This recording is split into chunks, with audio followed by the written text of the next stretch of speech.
जगन्नाथ आज है 2025 31 डिसेम्बर माने ए वर्षर लास्ट दिन और लास्ट राति आज मुझे प्रभु बलदेव दर्शन करने देखो ये प्रभु बलदेव मंदिर प्रभु को दर्शन कर शेष दिन शेष राति वर्षर प्रभु आशीर्वाद मागे प्रभु आशीर्वाद करूँ 2025 जहाँ भी हो भले भले कटिले किसी अचिवमेंट भी कर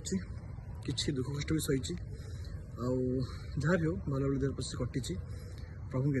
माने डाक को आसी मागे को आसी सब किसी भल भले मो कटू कि भल दिन मोर आसू ए वर्ष भले रुहे टे खुशी रुहे ये भगवान को मागे को आसी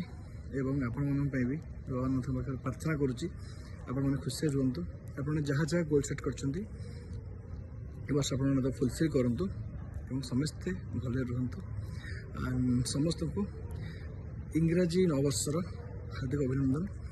हैप्पी न्यू ईयर 2026 कहली जय जगन्नाथ।